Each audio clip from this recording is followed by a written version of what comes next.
రాజకీయం చేయడం వైసీపీకే చెల్లిందని విమర్శించారు నగరి ఎమ్మెల్యే గాలి భానుప్రకాష్. వైసీపీ ప్రభుత్వంలో మామిడి రైతులకు ఎప్పుడైనా గిట్టుబాటు ధర కల్పించారా అని ప్రశ్నించారు. జగన్ది పరామర్శ యాత్ర కాదని విధ్వంస యాత్ర అంటూ మండిపడ్డారు. కొందరు రెచ్చగొట్టే ప్రయత్నాలు చేస్తున్నారని, వారి మాయలో రైతులు పడొద్దు అని కోరారు.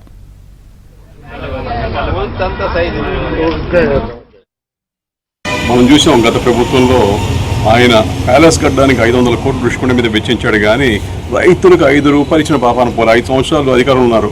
ఒక్కసారైనా ఒక్క మామిడి రైతుకు 5 రూపాయలు ఇచ్చిన దాఖలాలుంటే చూపించమని చెప్పండి.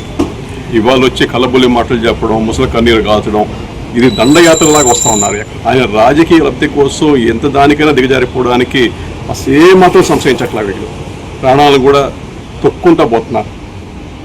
నిజంగా చెప్పాలంటే ఇలాంటి ఆయన ముఖ్యమంత్రి అయ్యాడని చెప్పి బాధపడాల్సి వస్తాం రాష్ట్రానికి. అనుచరుది పెద్దిరెడ్డిది ఫ్యాక్టరీ ఉంది. నువ్వు అంతగా ఓ ప్రేమ ఉంటే ఆయన కొనిపించు, 20 రూపాయలు ఇచ్చి కొనిపించు. ఆయన దగ్గర డబ్బులు లేకేం కాదు, నీ దగ్గర డబ్బులు లేకేం కాదు. దొంగ డబ్బు మస్తుగా ఉంది మీ దగ్గర. కొని 20 రూపాయలు పెట్టేసి మీదే కదా ఫ్యాక్టరీలు, అడున్న ఫ్యాక్టరీలన్నీ మీవే. ఒక సిండికేట్ లాగా చేసి ఇవాళ రాష్ట్రాన్ని అంతా కూడా సర్వనాశనం చేసే పరిస్థితి ఉంది.